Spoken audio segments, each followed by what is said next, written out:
Who's excited? Yeah, let's get some energy here. Who's fired up? Who is excited to see me and Dan do a duet on stage right now in front of you? Nobody? All right, that's good. That's good. All right, well, actually, I was going to do it, but Dan backed out. He thought I'd show him up in terms of my vocal ability, so we'll have to get him later. But I'm so honored to have you all here today. So excited to see how big the customer success community is here in Europe and in England and throughout the rest of the world outside the US. So exciting. And what you saw on the agenda is, and you heard in the little intro, my talk's all about the winds of change and about how the trends that are reshaping customer success. And if you can see here, my creative agenda writers said that I always have my eyes on the horizon. Now, what they don't know is that I actually just get seasick, so that's why I have my eyes on the horizon. And they said I'm gonna do a plenary address, so I don't really know what plenary means. So I've actually rewritten this talk for something much more personal, but I think is the most important trend in customer success. I think this is the most important thing that all of you are dealing with. It's not about renewals and commissions. It's not about sales and other things. It's about how do we drive success for customers and success for our teams at the same time? Because if you're like me, it's not just about the outside, it's about the inside. It's all the people that work so hard to drive success for our customers. And I feel like that's a conversation we haven't had enough. So that's what I'm going to talk about this morning. But I'm going to make it even more personal, because I like to make everything personal because we want to be authentic and vulnerable. And so my talk today is called How GIFs and Gratitude Saved My Company and My Soul. I'm going to talk about how I think about customer success and teammate success at Gainsight, right? Because I struggle with that. How do I balance those two? That's going to be the talk. Now, I've immediately gained credibility with the smart people in the audience because I pronounced it GIF, not GIF. So everyone knows that, right? And but whichever way you come out on that discussion, I wanted to talk about how important it is to celebrate and bring positive into customer success. And I want to open up with a thought of gratitude. And the reason gratitude's on my mind, I'm based in America, and we have this funny holiday in America called Thanksgiving. Some of you know it, right? It's a holiday where our president pardons a turkey, and then we eat all the other turkeys.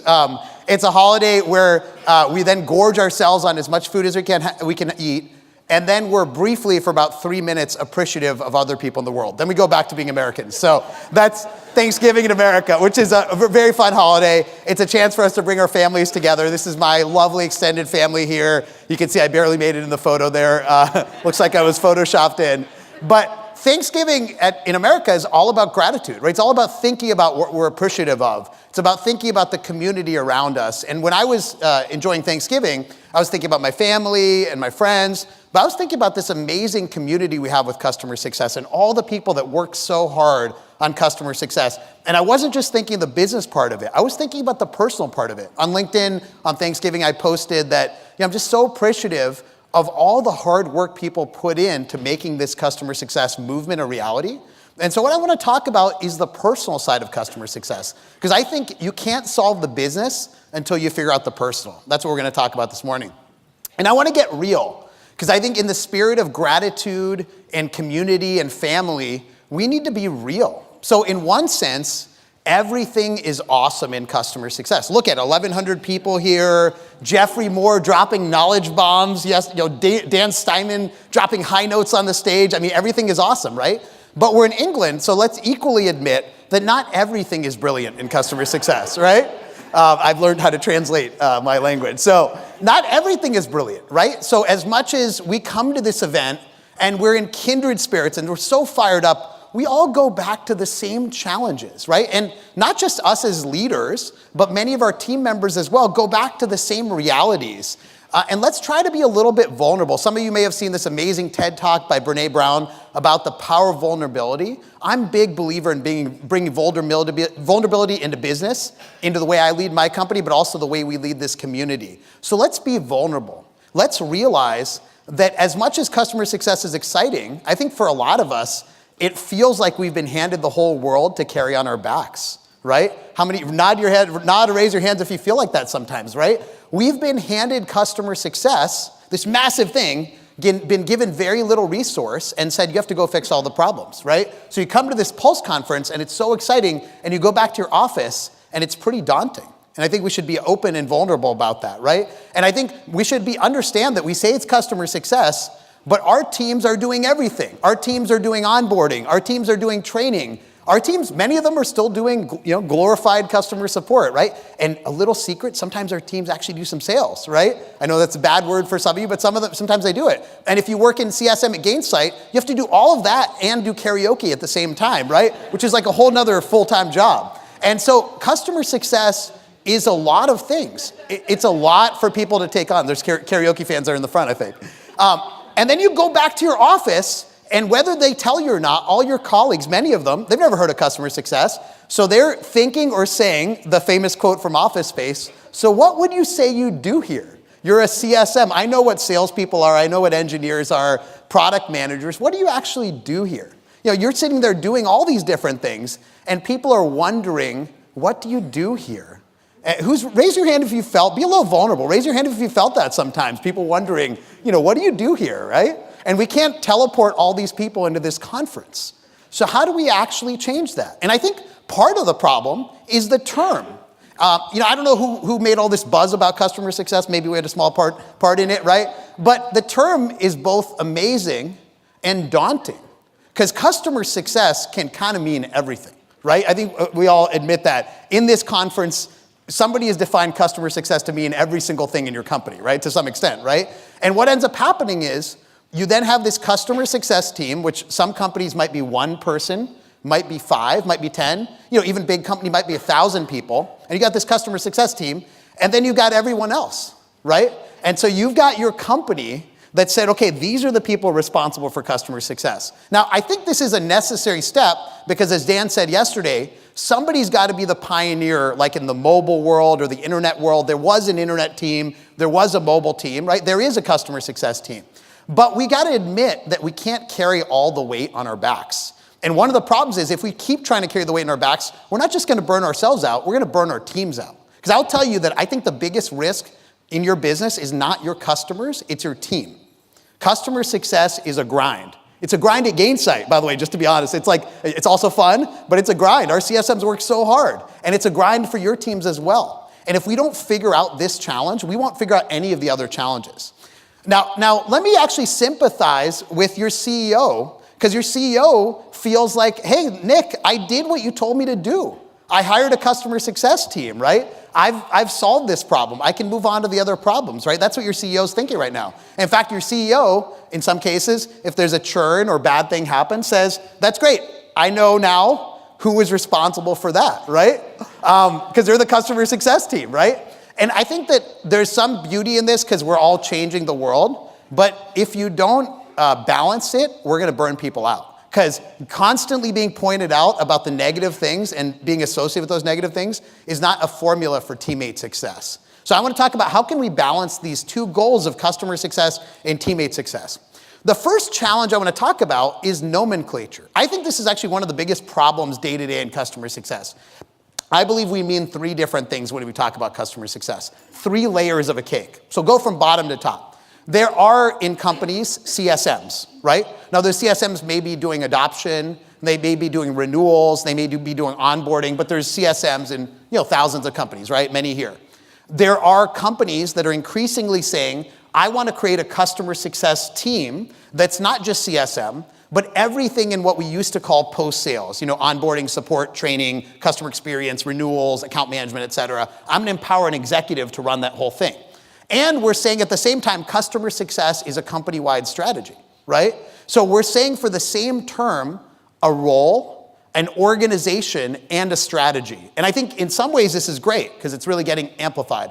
But in other ways, people get cognitive dissonance. They say, okay, I have 5 CSMs, so they're going to drive our renewals, onboarding, expansion. They're going to make sure our customers are happy. They're going to change the product. They're going to make sales better. And I've solved all the problems, right? And the reality is that you got to think about customer success in these 3 levels and figure out what you're scoped and staffed to do. Maybe you're only scoped to do that lower level, right? Maybe you're scoped to do the whole thing. So the first challenge is scoping customer success and being realistic. You want to change the world, but what have you been budgeted and staffed to do? And going back to your CEO and talking about that. So let's go back to that CEO. I want to empathize with your CEO because she or he is also struggling with a lot of problems, right? And I'm a CEO, so it's funny because I argue with myself all the time, right? On one hand, customer success. I want to drive it for our business. On the other hand, I have shareholders. I got to balance that. Then I've got a team. So I'm constantly debating with myself. And I'll tell you, I'm going to put up a chart. You guys can take pictures. It's a really complicated chart of what a CEO has to do. The CEO is just constantly under pressure, right? And you're under pressure from all these different stakeholders, just like all of you are, right? And late great David Bowie said it so well. And the CEO fundamentally is just balancing two things, right? How do I grow this company faster or this business faster? And how do I manage costs? That's all. That's like the whole, from a business perspective, it's not, you don't have to go to business school. Those are the two things, right? Now, how do you actually do those? That's very, very complicated, right? But that balance really shows up in customer success. So the second thing I want to talk to you about in this challenge of teammate success and customer success is the financial model. Because I think the financial model is something we don't talk about enough, and it's something that really creates pressure on all of us. It's the reason you can't get more budget.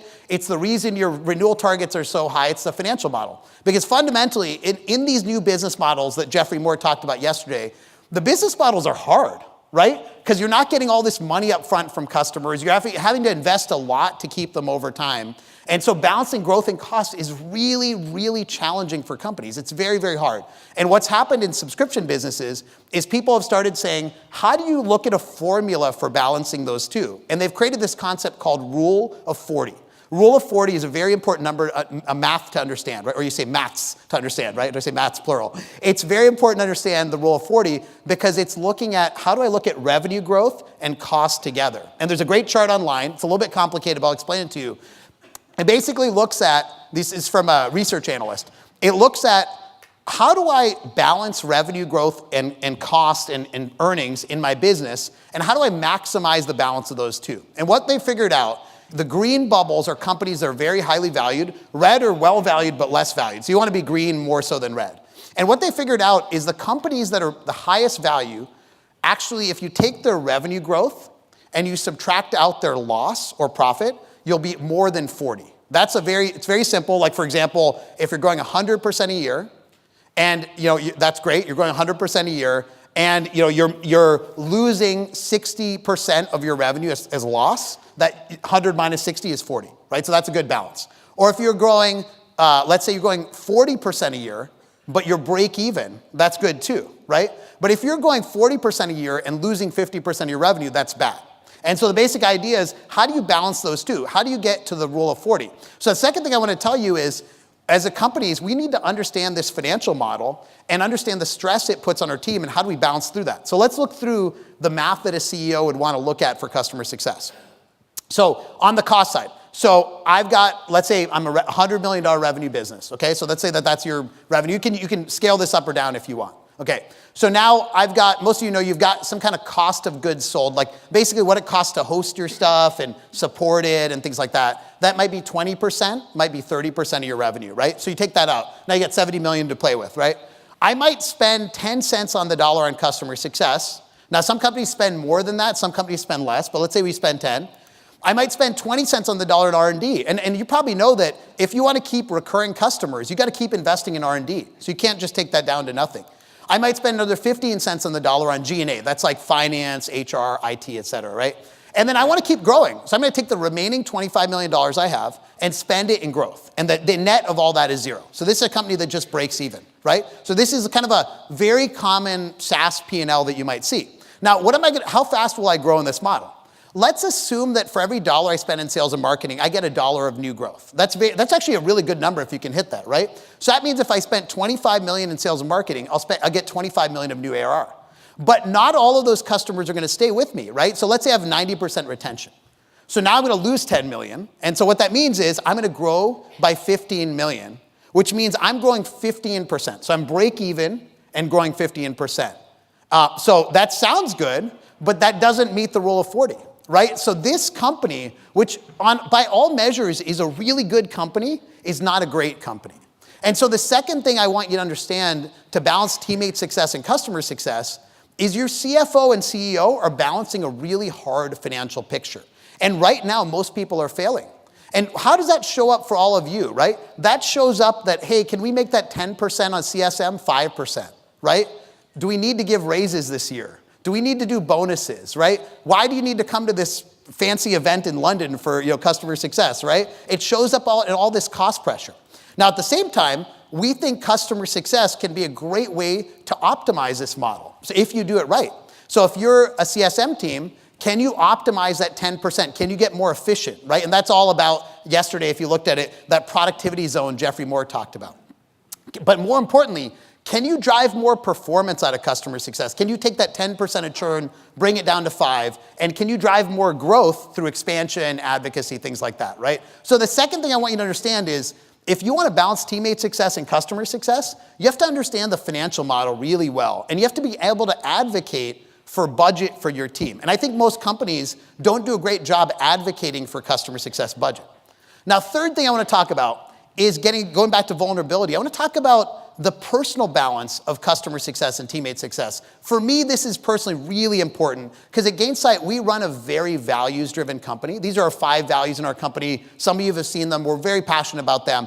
And one of our values is what we call success for all. Success for all is something really, really important to me. It's core to what we do. And the basic idea is at Gainsight, we want to be a business that doesn't have to be fully dependent on the bottom line, right? The bottom line matters, shareholders matter, but they're not the only reason we exist. We exist for our customers, for our community, for our families. We exist for all those stakeholders, right? And for me, it's very important that we balance all of these. And getting vulnerable, I would say that I've been optimized very much for trying to drive customer success and investor success, and I'm trying to reinvest myself in teammate success, right? So one of my big priorities this year in my company is how do we make sure all these teammates succeed along the way? And the question you should ask yourself is, how do I balance those in my company? And what's my top priority, right? So at Gainsight, what should Nick Mehta's top priority be, right? So maybe you'd say customer success, right? Because that's what we are. We're a customer success company. But the question is, can I make my customer successful if my teammate isn't successful, right? If my team doesn't feel successful, is it possible? And McKinsey did a great study on this recently. You can find it online, where they said customer experience starts at home. The companies that have the best customer experience, the best customer success, have the most successful employees, right? And so that balance is really, really important. Allison Pickens, who's our chief customer officer, wrote this great blog post online about how all of your teammates are customers too. And she did this great mapping where she said, look, if you think about customer success, all of the concepts from like managing a journey to managing risk and expansion, they all have parallels in your teammates' careers, in helping them grow and thrive and things like that. So if you're not thinking about teammate success, you're not going to drive customer success. So my question to you is, how are you doing on teammate success for your teams? If I went up to them and said, how does your company do in not just thinking about your customers or your shareholders, but thinking about you, what would they say? Especially if you're not in the room, right? What would my team say, right? And how do we make that better? So I think a piece of making that better is making customer success not all negative. Who feels like you're in the complaint department right now, right? Every single thing, it's like, hey, let's bring the CSM team to talk about everything that's broken. Let's bring the CSM team to talk about all the churn. Let's bring the CSM team to talk about all the things that are wrong, right? And by the way, you guys can leave the room, and now we're going to talk about the good things, right? And if CSM always feels like that, we'll never feel great. And going back to that vulnerability, I think I created a lot of this in my company, you know, because I'm very passionate about customer success. So every time something goes wrong, I want to jump on it, like most of you do, probably, I'm sure, right? And so I went back through my Gmail, and I said, okay, the last few months, last year or so, how often was I sending an email to the team talking about how something was unacceptable, something that happened that was unacceptable for a customer, right? And I'd sent 180 of those, right? And I went back and said, how often was I disappointed? And I sent many of those. I don't know what many means in Google, but that's a lot. And I thought to myself, look at me. I'm so advocating for my customers and my investors, but to my teammates, I don't know. And I don't think they think I'm a jerk, but I think that your actions speak louder than your, what your aspirations are. And so how do I change that? And so what I did, going to the GIF topic, is I said, look, let me find some great ways to drive more positive culture and customer success. Let me be the chief positive person in the company. Every time we have these little events like renewals, which often aren't celebrated, let's bring positivity. one of our customers, Bazaar Voice, is probably in the room, renewed recently. Thank you, Bazaar Voice. And I found the perfect GIF to send out to the team. This was from me, best mic drop of all time, by the way. When a company called Checker renewed, which is a company in the US, I found a perfect GIF to send out about a hockey check happening, right? Got very impressed with my skills. And then when a company called TigerTex, which is a US SaaS company, renewed, I found a GIF about the eye of the tiger, right? So trying to bring that fun, joy, and positivity versus just being the person that says, why did this other one not renew? Why is this other customer not happy, right? How often is your CEO pointing out the things that you did well? I'd ask you that, right? And how do we change that? So if you look at my new reform behavior, I'm now saying many positive things to my team, right? And I think it's just a small way to think about how you bring more positivity into your culture. And there's a great quote online, how do you catch people doing things right? Right? It's not just about the negative, it's about the positive. Your teams are doing so many great things every day. Is somebody noticing? Or is it just going unnoticed? Number 4, customer success is about learning too, right? We talk about this a lot. We can change our companies, right? We can change the way we work. But is all that learning about negativity? Is it always about the mistakes, right? Is the only learning from churn? Is that the only thing you have to offer your companies? Is that all you know? Let me ask you that, right? Or do you also know about the customers that are doing well? The ones that are succeeding, the ones that want more from you, right? And so the 4th thing I said to my team was what I called the A-B challenge. Every time you want to talk about something negative, which we definitely want to embrace, we don't want to hide it, let's find something that was similar and positive. So if there was a customer that churned, tell me about one that's been successful. If there's somebody internally that's unhappy, tell me about somebody that's doing great. Let's figure out what the difference is. I don't think you can just learn from the negative. You've got to learn from the positive too. And if you're customer success, don't just learn from customer failure, right? So that's number 4. And for me, the way this shows up day to day, I tell a lot of clients this. My favorite clients aren't the ones that tell me everything is perfect or that everything has failed. It's the one that want me to be the best company I can be, right? And I want to spend a lot of time with those companies. They're going to push me to be great, right? So that's number 4. And then number 5, I think the 5th thing you can do to drive teammate success alongside customer success is focus on problems and processes, not just problems. And I was inspired by this by another CEO of a big company, who said, Nick, I thought we'd been customer focused for years. But I realized all we did was firefight. Every time there was a problem, we would jump on it. But we would never look at the root cause. We would never fix the process or the product. And so the question is, what's your instinct when a problem comes up? Is it to fix the problem or is it to fix the process? Is it to criticize the person involved or is it to be curious about why that happened in the first place? How do you react? It sends a lot to your teams.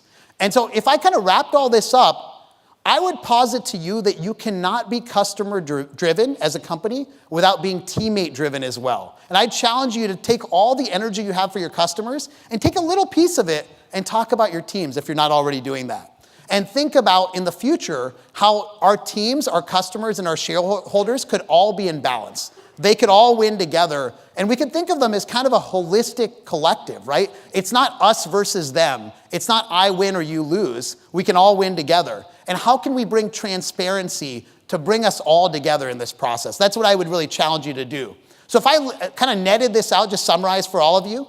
So number 1, define an achievable scope for customer success. So what is the individual role? What's the team? What's the company charter? If you only have 5 cents on the dollar of ARR to invest, you can't change your company, right? And tell your CEO that you're not budgeted to do what's being asked, right? So that's number 1. Number 2, understand the financial model deeply and make your team understand that. Because if they don't understand that, they can't talk to your CEO and CFO. Number 3, celebrate the positives more than you normally might do. Number 4, when something bad happens, find something good that happened and compare those two. Number 5, focus on process, not just problems. 6, bring transparency as a weapon to break down those walls. And 7, when you get the moments to be amongst kindred spirits at Pulse, commiserate on your shared pain and your shared joy, right? Because we're all in this together, which is very exciting. So last thing, I'll close out with one more thing really, really important to me. It's such an honor to be in front of all of you, 1,100 people here, and all these events we do. It's just, honestly, it's totally the thrill of my life to be able to do this.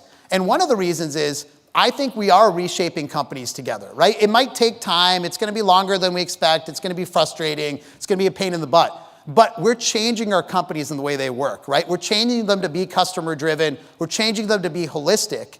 And I think the people that are changing these companies are going to be the people that are running these companies. And I'm so excited about your careers. I tweeted this recently, which was that I think the CEOs of the future are going to be the people in customer success today, because they're the people that understand how all this fits together. So I'm super excited at Gainsight to be a small part of all of your journeys to hopefully more success in your careers and success for your teams. I want you to know we all have your back here at Gainsight.